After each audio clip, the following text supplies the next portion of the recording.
Hello everyone, welcome to skill Tamil. நான் உங்கள் ஆஷிக். நம்ம சேனலில் டெய்லியும் ஜியோபாலிட்டிக்ஸ் சம்மந்தமாக ஒரு விஷயம் பார்த்துட்டு இருக்கோம்.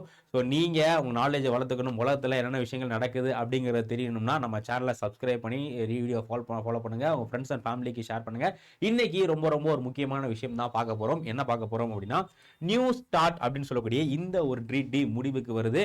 கிட்டத்தட்ட ஒரு 50 ஆண்டுகளாக அமெரிக்காவுக்கும் ரஷ்யாவுக்கும் இடையில நியூக்ளியர் வெப்பனை கண்ட்ரோல் பண்ணுறதுக்காக நிறைய ட்ரீட்டி போட்டுட்டு இருந்தாங்க. அதில் கடைசி ட்ரீட்டி தான் என்னன்னா நியூ ஸ்டார்ட் அப்படிங்கிற ட்ரீட்டி. ஸோ இப்போ இந்த ட்ரீட்டி முடிவுக்கு வருது. இதுக்கு என்ன காரணம், இந்த ட்ரீட்டியில் என்னென்ன விஷயங்கள் சொல்லப்பட்டிருக்கு, இப்போ அடுத்து இந்த ட்ரீட்டி எக்ஸ்டெண்ட் பண்ணுவாங்களா இல்லையா, இதில் அமெரிக்கா என்ன சொல்கிறாங்க, ரஷ்யா என்ன சொல்கிறாங்க அப்படின்னு சொல்லிட்டு என்டையர் டீட்டெயில் தான் நம்ம வந்து பார்க்க போகிறோம். இப்போ இந்த டாபிக் எதனால் நியூஸில் இருக்குது அப்படின்னா, நியூ ஸ்டார்ட். ஸோ இதுக்கான expansion strategic arm reduction treaty. Strategic arm reduction treaty அப்படின்னு சொல்லிட்டு ரஷ்யாவும் அமெரிக்காவும் போடப்பட்ட ட்ரீட்டி பிப்ரவரி 5ஆம் தேதியோட, ஸோ ஃபிஃப்த்தோட பார்த்தீங்கன்னா இந்த ட்ரீட்டி முடிவுக்கு வந்துருச்சு. இதுக்கு அடுத்து இதை எக்ஸ்டெண்ட் பண்ணுறதுக்கு அமெரிக்கா எந்த முயற்சியும் எடுக்கல. ஸோ அதனால் இப்போ என்ன நடக்க போகுது அப்படிங்கிறத வந்து பார்க்கலாம். ஸோ பொதுவாக இந்த நியூக்ளியர் கண்ட்ரோல் ட்ரீட்டி அப்படிங்கிறது எப்போ ஆரம்பிக்குதுன்னா 1945 செகண்ட் வேர்ல்டு வார் நடந்துகிட்டு இருக்கும் போது நம்ம எல்லாருமே ஸ்கூல்ஸில் படிச்சிருப்போம். அமெரிக்கா ஜப்பானை அட்டாக் பண்ணுறாங்க. குறிப்பாக ஜப்பானுடைய 2 இடத்துல, ஸோ ஜப்பானுடைய 2 இடத்துல ஹிரோஷிமா நாகசாகி அப்படிங்கிற 2 இடத்துல நியூக்ளியர் பாம் வந்து போடுறாங்க. ஸோ இந்த நியூக்ளியர் பாம்னால பார்த்தீங்க அப்படின்னா கிட்டத்தட்ட 1,10,000 2,10,000 பேர் 2 நாளில் இறந்து போகிறாங்க. அந்த அளவுக்கு ஒரு மிகப்பெரிய விளைவை இந்த நியூக்ளியர் பாம் வந்து ஏற்படுத்துது. ஸோ இதை கட்டுப்படுத்தணும் அப்படின்னு சொல்லிட்டு அந்த காலகட்டத்தில் 1945களில் நிறைய மக்கள் போராட்டத்தில் இறங்குறாங்க. நிறைய என்ஜிஓஸ், இந்த நியூக்ளியர் ஆர்ம்ஸ் வேணாம் அப்படின்னு சொல்லிட்டு நிறைய சொசைட்டிஸ் இருக்கு, இவங்க எல்லாமே போராட்டம் பண்றாங்க. அதன் விளைவாக என்ன ஆகுது அப்படின்னா, நியூக்ளியர் வெப்பனை எந்த கண்ட்ரியுமே வந்து இது பண்ணல. பட் நியூக்ளியர் வெப்பனுக்கான எப்படிலாம் யூஸ் பண்ணும் அப்படின்னு சொல்லிட்டு கண்ட்ரிக்கு மத்தியில் ட்ரீட்டிஸ் போட ஆரம்பிக்கிறாங்க. அதுல முதல்ல போடப்பட்ட ட்ரீட்டி தான் என்ன அப்படின்னு பார்த்தீங்கன்னா, ரஷ்யாவுக்கும் அமெரிக்காவுக்கும் நம்ம அந்த ட்ரீட்டி பார்க்கறதுக்கு முன்னாடி நியூக்ளியர் வெப்பனை பொறுத்தவரை ஏன் அமெரிக்காவும் ரஷ்யாவும் முக்கியம் அப்படின்னா, உலகத்திலே இப்போ அதிகமான நியூக்ளியர் வெப்பன் வச்சிருக்க நாடு எதுனா ரஷ்யா. ஸோ ரஷ்யா கிட்டத்தட்ட 5,459 நியூக்ளியர் வெப்பன் கிட்ட இருக்கு. அதே மாதிரி யூஎஸ் கிட்ட வந்து பாத்தீங்க அப்படின்னா 5,117 இருக்கு. ஸோ வேர்ல்டுல இந்த 2 கண்ட்ரியும் தான் கிட்டத்தட்ட 90% வேர்ல்ட்ல இருக்கக்கூடிய நியூக்ளியர் வெப்பன்ல 90% அந்த நியூக்ளியர் வெப்பன் யார்கிட்ட இருக்குன்னா இந்த 2 கண்ட்ரி கிட்ட தான் இருக்கு. அதுக்கடுத்து வந்து பாத்தீங்க அப்படின்னா சைனா கிட்ட 600 வெப்பன், பிரான்ஸ் கிட்ட 290, நம்ம இந்தியா கிட்ட 180 வெப்பன் இருக்கு. தென் கொரியா. ஸோ உலகத்தில் இந்த நாடுகள் தான் 1 2 3 4 5 6 7 8 9. ஸோ இந்த 9 நாடுகள் கிட்ட மட்டும் தான் ஐநால மொத்தம் 193 நாடுகள் கிட்ட இருக்காங்க.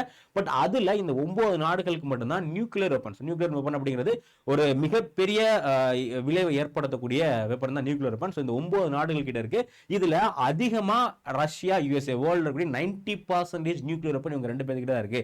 ஸோ அப்போ இவங்க 2 பேர் நினைச்சாங்கன்னா உலகத்தை எப்படி வேணாலும் மாற்றலாம். ஸோ அதனால இவங்க 2 பேருக்கு மேல நியூக்ளியர் வெப்பன் மெயின்டைன் பண்றதுல ஒரு டிரான்ஸ்பரன்சி வேணும், 2 பேருக்கு எல்லாம் ஒரு மியூச்சுவல் அக்ரிமெண்ட் வேணும் அப்படிங்கிறதுக்காக என்ன பண்றாங்க, நிறைய நியூக்ளியர் கண்ட்ரோல் ட்ரீட்டி ஸ்டார்டிங்ல இருந்து ரஷ்யாவும் அமெரிக்காவும் போட்டிருக்காங்க. இது முதல்ல எப்போ ஸ்டார்ட் ஆகுது அப்படின்னு பார்த்தீங்கன்னா, ஸோ ஃபர்ஸ்ட் வந்து 1972ல, ஸோ 1972ல ஏபிஎம் ட்ரீட்டி அப்படிங்கிற ஒரு ட்ரீட்டி வந்து போடுறாங்க. ஸோ அதுக்கப்புறம் வந்து பார்த்தீங்க அப்படின்னா ஐஎன்எஃப் ட்ரீட்டி அப்படிங்கிற ஒரு ட்ரீட்டி வந்து போடுறாங்க. அதுக்கப்புறம் ஸ்டார் அப்படிங்கிறது 1991ல, தென் சார்ட் அப்படிங்கிறது 2002, தென் நியூ ஸ்டார்ட் நம்ம லாஸ்ட் பார்க்குற நியூ ஸ்டார்ட் அப்படிங்கிறது 2010ஆம் ஆண்டு வந்து போடுறாங்க. ஓகே, இது எல்லாமே வந்து ரஷ்யாவுக்கும் அமெரிக்காவுக்கும் இடையில இருந்த நியூக்ளியர் கண்ட்ரோல் ட்ரீட்டிஸ். இதுல என்ன பண்ணுவாங்கன்னா மெயினா அமெரிக்காவுக்கும் ரஷ்யாவுக்கும் இடையில நியூக்ளியர் வெப்பன்ல ஒரு வெளிப்படைத்தன்மை இருக்குன்னு சொல்லிட்டு 2 பேரும் ஷேர் பண்ணிப்பாங்க. எங்க கிட்ட எத்தனை இருக்கு, உங்ககிட்ட எவ்வளவு இருக்கு, இதுல எத்தனை வந்து நீங்க ரெடியா வச்சிருப்பீங்க அப்படிங்கிற மாதிரி எல்லாமே வந்து டீடைலா ஷேர் பண்ணி வச்சிருப்பாங்க. ஸோ அதான் வந்து ட்ரீட்டி. இதுல கடைசியா போடப்பட்ட ட்ரீட்டி தான் என்ன அப்படின்னா நியூ ஸ்டார்ட் அப்படிங்கிற இந்த ஒரு ட்ரீட்டி. ஸோ இது 2010ல இது வந்து வந்துச்சு. 2011ல இது நடைமுறைக்கு வந்துச்சு. 10ல அக்ரிமெண்ட் சைன் பண்ணி 11 நடைமுறைக்கு வந்துச்சு. இதோடைய பீரியட் அப்படிங்கிறது 2026 கூட முடியுது. ஸோ இதான் வந்து பாத்தீங்கன்னா அமெரிக்காவுக்கும் ரஷ்யாவுக்கும் போடப்பட்ட அந்த நியூக்ளியர் ட்ரீட்டில கடைசி ட்ரீட்டி தான். இது முடிஞ்சிருச்சு. பட் இதுக்கு அப்புறமா இதை ரினியூ பண்றதுக்கோ இல்ல புதுசா ட்ரீட்டி போடுறதுக்கோ அமெரிக்கா முன்னுக்கு வரல. சோ ஃபர்ஸ்ட் இந்த ட்ரீட்டி பத்தி பார்க்கிறதுக்கு முன்னாடி இப்போ இந்த ட்ரீட்டி எண்ட் ஆக போகுது இல்லையா, இத நம்ம ஐநாவுடைய பொதுச் செயலாளர் இருக்கக்கூடிய ஆண்டனியோ குட்டரஸ் என்ன சொல்லியிருக்காரு அப்படின்னா, கிரேவ் மூமெண்ட். ஓகேங்களா, இந்த நியூ ஸ்டார்ட் ட்ரீட்டி எண்ட் ஆறது ஒரு கிரேவ் மூமெண்ட். இதனால உலகத்துக்கே ஒரு மிகப்பெரிய அச்சுறுத்தல் இருக்கு, பாதிப்புகள் இருக்கு அப்படிங்கிற மாதிரி சொல்றேன். ஏன்னா இப்போ அமெரிக்கா என்னென்னமோ பண்ணிட்டு இருக்காங்க. திடீர்னு போய் ரஷ்யாவை, திடீர்னு போயிட்டு வெனிசுலா அட்டாக் பண்ணி அங்க உள்ள பிரசிடென்ட்டை தூக்கிட்டு வர்றாங்க. திடீர்னு ஈரான் அட்டாக் பண்றாங்க, கிரீன்லாண்ட் இன்க்ளூட் பண்ண போறோம்னு சொல்றாங்க, மாதிரி எக்கச்சக்கமான விஷயங்கள் சொல்றாங்க இல்லையா. சோ இப்போ இந்த மாதிரி ஒரு ட்ரீட்டி இல்லாதது ஒரு மிகப்பெரிய அச்சுறுத்தல் அப்படிங்கிற மாதிரி ஆண்டோனியோ குட்டரஸ் சொல்றாரு. இந்த ட்ரீட்டியை பொறுத்தவரை இந்த நியூ ஸ்டார்ட் ட்ரீட்டி அப்படிங்கிறது எப்போ போடப்பட்டதுன்னா அமெரிக்காவை பாரக் ஒபாமா, ஸோ ஒபாமா அமெரிக்காவில் பிரசிடென்ட் இருந்தா இல்லையா, அந்த சமயத்தில் போடப்பட்ட ட்ரீட்டி. ஸோ அது முடிஞ்சு அதுக்கப்புறமா ஜோ பைடன் ஆட்சிக்கு வந்ததுக்கப்புறம் அந்த ட்ரீட்டியை ரினியூ பண்ணுறாங்க. ஸோ இந்த ட்ரீட்டியை பொறுத்தவரை இது எப்போ போடுறாங்க அப்படின்னா 2010, ஸோ 2010 அமெரிக்காவுடைய பிரசிடென்டா பாரக் ஒபாமா இருந்தாரு. ஸோ அமெரிக்கா சார்பில் பாரக் ஒபாமாவும், ரஷ்யா சார்பில் வந்து பார்த்தீங்க அப்படின்னா Dmitry Medvedev, so Dmitry Medvedev அப்படிங்கிற இவர் தான் அப்போ யூஎஸ் ரஷ்யாவுடைய பிரசிடென்டா இருக்காரு. இவங்க ரெண்டு பேரும் சேர்ந்து என்ன பண்றாங்க, இந்த ட்ரீட்டி வந்து இது பண்றாங்க. ஸோ இதை இரண்டு நாடுகளும் அவங்களுடைய பார்லிமெண்ட்ல அவங்களுடைய சட்டமன்றத்தில் அக்செப்ட் பண்ணி எப்போ இது நடைமுறைக்கு வருது அப்படின்னா 2011, ஸோ 2011 இது நடைமுறைக்கு வந்து வந்துருது. இதோட டியூரேஷன் வந்து பார்த்தீங்கன்னா 10 இயர்ஸ் வந்து போடுறாங்க. இதோட டியூரேஷன் வந்து 10 இயர்ஸ் வந்து போடுறாங்க. பட் ஏன்னா இதை ஒன்ஸ் வந்து எக்ஸ்டெண்ட் பண்ணிக்கலாம், அந்த ட்ரீட்டி வந்து ஒன்ஸ் எக்ஸ்டெண்ட் பண்ணிக்கலாம் அப்படிங்கிற மாதிரி இந்த ட்ரீட்டியை போடுறாங்க. ஸோ அப்போ 2011 போட்ட ட்ரீட்டி எப்போ முடியுது அப்படின்னா 2021 முடியுது. பட் இந்த ட்ரீட்டியோடைய கிளாஸ்ல என்ன சொல்லியிருப்பாங்க அப்படின்னா இந்த ட்ரீட்டியை ஒன் டைம் எக்ஸ்டெண்ட் பண்ணிக்கலாம் அப்படிங்கிற மாதிரி சொல்லியிருப்பாங்க. அதனால மறுபடியும் 2021 இருந்து 2026 வரை இந்த ட்ரீட்டி எக்ஸ்டெண்ட் பண்ணாங்க. இப்போ 2026 இந்த ட்ரீட்டி முடிவுக்கு வருது. பிப்ரவரி 5, 2026 முடிவுக்கு வருது. 2011 யாரு திரும்ப ரினியூ பண்ணிருப்பா அப்படின்னா அமெரிக்கால அப்ப ஜோ பைடன் வந்து பிரசிடென்டா இருப்பாரு, ரஷ்யால புட்டின் இருப்பாங்க. இவங்க ரெண்டு பேரும் தான் வந்து பண்ணிருப்பாங்க. இப்போ இது வந்து முடிவுக்கு வருது. சோ இந்த ட்ரீட்டியோட முக்கியமான ப்ரொவிஷன் என்ன அப்படின்னா இரண்டு கண்ட்ரீஸும் இவ்வளவுதான் நியூக்ளியர் வெப்பனை ரெடியா வச்சிருக்கணும். நியூக்ளியர் வெப்பனை பொறுத்தவரை ஒரு சில நியூக்ளியர் வெப்பன் ஆக்டிவ் இல்லாம வச்சிருப்பாங்க, இன்னும் ஒரு சில நியூக்ளியர் வெப்பன் பாத்தீங்க அப்படின்னா ஆக்டிவா வச்சுப்பாங்க. அந்த மாதிரி ஸ்ட்ராட்டஜிக் நியூக்ளியர் வெப்பன். ஸ்ட்ராட்டஜிக் அப்படின்னா அது வந்து ஒரு மிகப்பெரிய விளைவை ஏற்படுத்தக்கூடிய நியூக்ளியர் வெப்பன், அதிகமான தொலைவில் போய் அது மட்டும் இல்லாம அதிகமான நியூக்ளியர் வார்ஹெட்டை எடுத்துட்டு போகக்கூடிய மிகப்பெரிய நியூக்ளியர் வெப்பன் இருக்கு இல்லையா, அந்த மாதிரியான நியூக்ளியர் வெப்பனுடைய லிமிட் கொண்டு வர்றாங்க. என்ன சொல்றாங்க அப்படின்னா மேக்ஸிமம் 1550. ரெண்டு கண்ட்ரியுமே என்ன பண்ணும், ஸ்ட்ராட்டஜிக் அப்படிங்கிறது நார்மல் சின்ன சின்ன நியூக்ளியர் வெப்பன் இருக்கும் அதெல்லாம் வச்சுக்கலாம். ஸ்ட்ராட்டஜிக் அப்படிங்கிறது ரொம்ப மிகப்பெரிய நியூக்ளியர் பாம். ஸோ இந்த மாதிரி மிகப்பெரிய நியூக்ளியர் வெப்பன்லாம் இருக்கு இல்லையா, இதோடைய லிமிட்டை ரெண்டு கண்ட்ரியும் எவ்வளவு வச்சுக்கணும், 1550. ஏன்னா ரெண்டு கண்ட்ரி கிட்டையும் 5000 இருக்கு. அந்த 5000 மொத்தம் என்ன பண்ணும் 1500 1500 வச்சுக்கணும் அப்படிங்கிற மாதிரி வந்து சொல்றாங்க. ஸோ டிப்ளாய் அப்படிங்கிறது ஆக்டிவா ரெடியா, இப்போ யாராச்சும் அட்டாக் பண்ணிட்டாங்க அப்படின்னா உடனே அடிக்கிற மாதிரியான ஒரு வெப்பனுக்கு பேர் தான் என்னன்னா ஆக்டிவா. ஸோ டிப்ளாய் அப்படிங்கிறது ரெடியா வச்சிருக்க நியூக்ளியர் வெப்பன். அது இல்லாம சும்மா நார்மலா இருக்கு அதெல்லாம் தனி, பட் ரெடியா ரெண்டு பேரும் எவ்வளவு வச்சிருக்காங்க, பார்டர்லாம் வச்சிருப்பாங்களே அந்த மாதிரி ரெடியா வச்சிருக்கிறது வந்து 1550 வச்சிருக்கணும் அப்படிங்கிறது லிமிட். அது மட்டும் இல்லாம வெறும் நியூக்ளியர் வெப்பன் மட்டும் இருந்துச்சுன்னா பத்தாது, அந்த நியூக்ளியர் வெப்பனை எடுத்துட்டு போறதுக்கு ராக்கெட் லான்ச்சர் தேவைப்படும். இதான் நியூக்ளியர் பாம் அப்படின்னா இந்த நியூக்ளியர் பாம் நான் ரஷ்யாவுக்கு போடணும் இல்ல அமெரிக்காவுக்கு போடணும் வேற ஏதாவது கண்ட்ரி போடணும் என்ன பண்ணும், இதை வந்து ஒரு ராக்கெட் இந்த மாதிரி ஒரு ராக்கெட்டை வச்சு அந்த ராக்கெட்ல தான் இந்த நியூக்ளியர் பாம் கொண்டு போய் அந்த இடத்த கண்ட்ரில போட முடியும். சோ அப்போ இந்த நியூக்ளியர் பாம் இருக்குல்ல, இந்த பாமோட லிமிட் தான் எவ்வளவு 1550. ஆனா இந்த நியூக்ளியர் பாமை கொண்டு போய் லான்ச் பண்ணக்கூடிய லான்ச்சர் இருக்குல்ல, இதுக்கு பேர் என்ன சொல்லுவாங்க அப்படின்னா இன்டர் கான்டினென்டல் பாலிஸ்டிக் மிசைல். இதுக்கு பேரு இன்டர் கான்டினென்டல் பாலிஸ்டிக் மிசைல் இல்லனா submarine launch ballistic missile. Inter continent அப்படிங்கிறது கண்டம் விட்டு கண்டம் தாண்டி போய் போடக்கூடிய லான்ச்சருக்கு பேர் தான் இன்டர் கான்டினென்டல் பாலிஸ்டிக் மிசைல். இப்ப அமெரிக்கா இருக்குன்னா அமெரிக்கால இருந்து ரஷ்யாவுக்கு இல்ல அமெரிக்கால இருந்து ஏசியாக்கு ஆப்பிரிக்கா இந்த மாதிரி ஒரு கண்டத்துல இருந்து இன்னொரு கண்டத்துக்கு போய் பாம்பு போடக்கூடியதானே அந்த லான்ச்சருக்கு பேர் inter continental ballistic missile. Submarine அப்படிங்கிறது நீர்மூழ்கி கப்பல், கடலுக்கு அடியில நீர்மூழ்கி கப்பல்ல போய் ஒரு நாட்டுல இருந்து இன்னொரு நாட்டுக்கு பாம்பு போடக்கூடியதுக்கு பேர் தான் அந்த submarine launch ballistic missile. So இந்த லான்ச்சர் இருக்குல்ல அது மட்டும் இல்ல ஹெவி பாம்பர்ஸ், இதோட நம்பர்ஸ் எவ்வளவு வச்சுக்கணும், வெறும் 700. நல்லா ஞாபகம் வச்சுங்க, இந்த வேர்ஹெட் அப்படிங்கிறது நியூக்ளியர் பாம் அதோட கவுண்ட் எவ்வளவு 1550. பட் அதை டெலிவரி பண்ணக்கூடிய லான்ச்சர் இருக்குல்ல அந்த லான்ச்சருடைய கவுண்ட் வந்து 700 தான் வச்சுக்கணும். இது முக்கியமான விஷயம். அதுக்கு அடுத்து லான்ச்சர்ஸை பொறுத்தவரை மேக்ஸிமம் 800 டிப்ளாய்ட் அண்ட் நான் டிப்ளாய்மெண்ட் லான்ச்சர்ஸ். அடுத்து முக்கியமான விஷயம் என்ன அப்படின்னா இப்போ சொல்லிட்டாங்க 1500 தான் இருக்கணும் அதே மாதிரி 700 தான் இருக்கணும் அப்படிங்கறத சொல்லிட்டாங்க. இத ரெண்டு கண்ட்ரீஸும் கரெக்டா ஃபாலோ பண்றாங்களா இல்லையா அப்படிங்கறத ரெண்டு கண்ட்ரீஸுமே வந்து செக் பண்ணிக்கலாம். இப்போ ரஷ்யா கரெக்டா ஃபாலோ பண்றாங்களா இல்லையா அப்படிங்கறத அமெரிக்காவும் செக் பண்ணிக்கலாம். அமெரிக்கா இந்த ட்ரீட்டியை கரெக்டா ஃபாலோ பண்றாங்களா இல்லையா அப்படிங்கறத ரஷ்யா போயிட்டு இன்ஸ்பெக்ஷன் பண்ணிக்கலாம். சோ அதுக்கான ப்ரொவிஷன் கொண்டு வராங்க. ஒரு வருஷத்துக்கு என்ன பண்ணிக்கலாம் அப்படின்னா 18 தடவை, ஒரு வருஷத்துல 18 தடவை ரஷ்யா அமெரிக்கால போயிட்டு இன்ஸ்பெக்ஷன் பண்ணலாம், அமெரிக்கா ரஷ்யால வந்து இன்ஸ்பெக்ஷன் பண்ணலாம். பட் அதுக்கு முன்னாடி எப்போ வர்றாங்க அப்படிங்கிற டீடைல ஒரு ஷார்ட் நோட்டீஸ் கொடுத்துட்டு இது வந்து பண்ணிக்கலாம். ஓகேங்களா? அது மட்டும் இல்லாம regular sharing of nuclear force information. இப்போ புதுசா ஏதாச்சும் நியூக்ளியர் டெஸ்ட் பண்றாங்களா இல்லையா அப்படிங்கிற எல்லா விஷயத்தையும் என்ன பண்ணுவோம், ரெண்டு கண்ட்ரியும் வந்து இந்த நியூக்ளியர் சம்பந்தமான டேட்டா நாங்க என்னென்ன மாதிரி வெப்பன் வச்சிருக்கோம் அப்படிங்கிற எல்லா டேட்டாவையும் ரெண்டு கண்ட்ரியும் வந்து ஷேர் பண்ணோம். அது இல்லாம mutual transparency to verify complaints, then இந்த நியூக்ளியர் சம்பந்தமான விஷயங்களை பத்தி டிஸ்கஸ் பண்றதுக்கு அப்பப்போ மீட்டிங்லாம் கண்டக்ட் பண்ணலாம் அப்படின்னு சொல்லிட்டு ஃபர்ஸ்ட் என்ன லிமிட் பண்றாங்க, அடுத்து வெரிஃபிகேஷனுக்கான மெக்கானிசம் வந்து போடுறாங்க.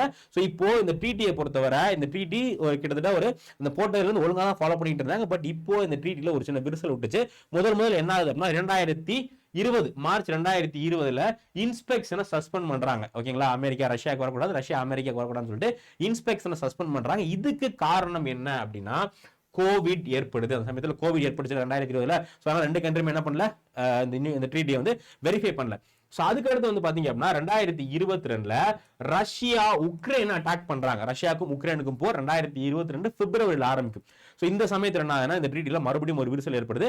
இந்த போர்ல உக்ரைனுக்கு யார் சப்போர்ட் பண்றா, உக்ரைனுக்கு வந்து யூஎஸ் சப்போர்ட் பண்றாங்க. ஓகேங்களா, ஸோ அதனால ரஷ்யா என்ன பண்றாங்க அப்படின்னா US declared Russia in the non-compliance. Russia வந்து இந்த ட்ரீட்டியை ஃபாலோ பண்ண மாட்டேன்னு சொல்லிட்டாங்க. ஏன் அப்படின்னா நாங்க வந்து இந்த போர்ல இருக்கோம், பட் இந்த போர்ல எங்களுக்கு ஆப்போசிட்டா அமெரிக்கா செயல்படுறாங்க, உக்ரைனுக்கு ஏதாவது செயல்படுறாங்கன்னு சொல்லிட்டு என்ன பண்ணல அப்படின்னா இந்த ட்ரீட்டியை ஃபாலோ பண்ண மறுத்துட்டாங்க. நான் வந்து ஃபாலோ பண்ண முடியாது அப்படிங்கிற மாதிரி வந்து சொல்லிட்டாங்க. ஸோ அதுல இருந்து ஒரு மிகப்பெரிய விரிசல் வந்து விட ஆரம்பிச்சிருச்சு. அதுக்கப்புறமா 2023ல சஸ்பெண்ட் பண்ணிட்டாங்க. 2025ல வந்து பாத்தீங்கன்னா புட்டின் என்ன சொல்றாங்க, 2020 செப்டம்பர் மாசம் இந்த ட்ரீட்டியை மறுபடியும் 1 இயர் எக்ஸ்டெண்ட் பண்ணலாம், அதுக்கு நாங்க ரெடி அப்படிங்கிற மாதிரி சொல்றாரு. ஆனா அதுக்கு யூஎஸ் எந்த ரெஸ்பான்ஸுமே கொடுக்கல. ஓகேங்களா, சோ இது இப்போ கரண்ட்ல இந்த ட்ரீட்டி வந்து எண்ட் ஆயிருச்சு. இதுக்கப்புறம் ஃபியூச்சர் ட்ரீட்டி, ஏன்னா இதுக்கு முன்னாடி பாத்தீங்கன்னா ஒவ்வொரு ட்ரீட்டி முடியும் போது அடுத்தடுத்து ஒரு ட்ரீட்டி போட்டிருப்பாங்க. ஓகேங்களா, ஒவ்வொரு ட்ரீட்டி முடியும் அடுத்த ட்ரீட்டி வந்திருக்கும். பட் இப்போ அந்த மாதிரி எந்த ட்ரீட்டியுமே வரல, அதான் வந்து பிரச்சனை. ஸோ இப்போ ரஷ்யா தரப்புல என்ன சொல்றாங்க அப்படின்னா, ரஷ்யா அடி பார்த்தோம் 2023 சஸ்பெண்ட் பண்ணாங்க, மறுபடியும் 1 இயருக்கு நாங்க இது பண்ணலாம், 1 இயருக்கு வந்து நாங்க எக்ஸ்டெண்ட் பண்ணலாம் அப்படின்னு சொல்லி ரஷ்யாவோட ஸ்டாண்ட் தான். ஓகே நாங்க இது பண்ணிட்டோம், பட் இப்போ எல்லாம் முடிஞ்சிருச்சு, அதனால 1 இயருக்கு நம்ம இந்த ட்ரீட்டியை எக்ஸ்டெண்ட் பண்ணலாம், 1 இயர் முடிஞ்சதுக்கு அப்புறமா அடுத்து புது ட்ரீட்டி போடலாம் அப்படிங்கறதா வந்து ரஷ்யாவுடைய இது. ஆனா அமெரிக்கா என்ன சொல்றாங்க அப்படின்னா இல்ல, புட்டின் வந்து ஆல்ரெடி இந்த ட்ரீட்டி பிரேக் பண்ணிட்டாரு, நாங்க மறுபடியும் ரஷ்யா கூட ட்ரீட்டி போட விரும்பலன்னு சொல்லிட்டு அவங்க இதுக்கு எந்த விதமான ரெஸ்பான்ஸுமே கொடுக்கல. அதே மாதிரி ரஷ்யா என்ன யூஎஸ் என்ன சொல்றாங்க அப்படின்னா இப்ப ஆல்ரெடி பார்த்தோம், ஃபர்ஸ்ட் வந்து யார் இருக்கா, சோ ஃபர்ஸ்ட் வந்து ரஷ்யா நியூக்ளியர் வெப்பன்ல இருக்காங்க, அதுக்கப்புறம் யூஎஸ்ஏ, சோ மூணாவது யாருன்னா இப்ப சைனா. இப்ப கரண்ட்ல சைனா கிட்ட 600 நியூக்ளியர் வெப்பன் இருக்கு. ஆனா ஒரு பிரெடிக்ஷன்ல என்ன கண்டுபிடிச்சிருக்காங்க அப்படின்னா 2030க்குள்ள, சோ 2030க்குள்ள சைனா கிட்ட 1000 நியூக்ளியர் வார்ஹெட் வந்துரும். எப்போ இன்னும் ஒரு 4 வருஷத்துல பாத்தீங்க அப்படின்னா சைனா 600ல இருந்து 1000க்கு மேல போயிருவாங்க. சோ அப்போ இந்த நியூக்ளியர் பத்தி டிஸ்கஸ் பண்ணோம் அப்படின்னா அடுத்து ஃபியூச்சர்ல போட போற ட்ரீட்ல கண்டிப்பா சைனாவும் இன்க்ளூட் இருக்கணும். இந்தியா, ரஷ்யா, யுஎஸ்ஏ, சைனா இந்த 3 நாடுகளுக்கும் சேர்த்து ஒரே மாதிரி ட்ரீட்டி போடணும். அதுதான் வந்து கரெக்டா வரும். ஏன்னா ஆல்ரெடி சைனாக்கும் ரஷ்யா யுஎஸ்ஏக்கும் பிரச்சனை போயிட்டு இருக்கு இல்லையா, அதனால இப்போ அமெரிக்கா என்ன சொல்றாங்க அப்படின்னா இன் ஃபியூச்சர் ட்ரீட்டில சைனாவையும் கொண்டு வரணும், சைனாவை கொண்டு வந்தா நாங்க வந்து அக்ரிமெண்ட் போடுவோம், ட்ரீட்டி போடுவோம் அப்படிங்கிற மாதிரி சொல்லிட்டு இருக்காங்க. இப்போ இதுதான் வந்து இஷ்யூவா போயிட்டு இருக்கு. ஸோ இப்போ இந்த ட்ரீட்டி நின்றதுனால என்ன அப்படின்னா இப்போ இது வர ட்ரீட்டி இருந்ததுனால எந்த விதமான நியூக்ளியர் அசம்பாவிதங்களும் வரல. பட் இப்போ இந்த ட்ரீட்டி இல்லாதனால யாரு வேணாலும் எந்த கண்ட்ரி வேணாலும் அட்டாக் பண்ணலாம் அப்படிங்கிற மாதிரியான ஒரு சிச்சுவேஷன் இருக்கு. ரஷ்யா அமெரிக்காவை அட்டாக் பண்ணலாம், அதே மாதிரி அமெரிக்கா ரஷ்யாவை அட்டாக் பண்ணலாம் அப்படிங்கிற மாதிரி சிச்சுவேஷன் இருக்கு. ஸோ இப்போதைக்கு வேர்ல்டுல பாத்தீங்க அப்படின்னா நியூக்ளியர் வெப்பன் வந்து லாஸ்ட் 10 வருஷத்துல நார்த் கொரியா மட்டும்தான் நியூக்ளியர் வெப்பன் வந்து டெஸ்ட் பண்ணிருக்காங்க. பட் மித்த கண்ட்ரிஸ்லாம் டெஸ்ட் பண்ணல. ஆனா அமெரிக்காவும் சரி ரஷ்யாவும் சரி நியூக்ளியருக்கு அடுத்த நிறைய டெக்னாலஜிஸ் அட்வான்ஸ்மெண்ட் வந்து வர ஆரம்பிச்சிட்டாங்க. ஸோ இப்போ இந்த 2 நாடுகளுக்கும் மேல ட்ரீட் இல்லாத ஒரு மிகப்பெரிய அச்சுறுத்தல் தான். ஸோ இந்தியா வந்து நம்ம இந்த கிட்ட நியூக்ளியர் வெப்பன் இருக்கு, பட் ஆனா நம்ம நியூக்ளியர் வெப்பனை ரெஸ்பான்சிபிளா வந்து யூஸ் பண்றோம். நம்ம நியூக்ளியர் வெப்பனை காட்டி யாரையும் பயன்படுத்த மாட்டோம் அப்படிங்கிற மாதிரி சொல்லியிருக்கோம்.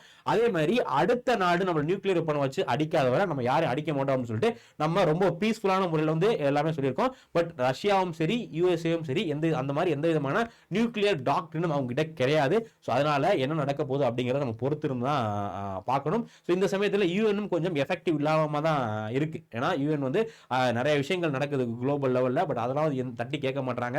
ஸோ எப்படி நடக்க போகுது, என்ன இது பண்ண போகுது அப்படிங்கிறத நம்ம பொறுத்திருந்து பார்க்கணும். ஸோ கண்டிப்பாக நியூக்ளியர் வெப்பன் அப்படிங்கிறது ரொம்ப ரொம்ப ஆபத்தானது. அது கையில் இருந்துச்சுன்னா கண்ட்ரீஸ்க்கு நம்ம அவங்க அடிக்கணும் அப்படிங்கிற ஒரு இது வரதான் செய்யும். அதனால இதை இது பண்றதுக்கு இந்த மாதிரியான விஷயங்களை சால்வ் பண்றது கண்டிப்பா ட்ரீட்டி கொண்டு வர அவசியம். இதை பத்தி நீங்க என்ன நினைக்கிறீங்க அப்படிங்கிற உங்களுடைய கமெண்ட் செக்ஷன்ல பதிவு பண்ணுங்க. நம்ம அடுத்த வீடியோல இன்னொரு டாபிக்ல சந்திக்கலாம். ஸோ மறக்காம நம்ம சேனலை ஃபாலோ பண்ணி வச்சுங்க.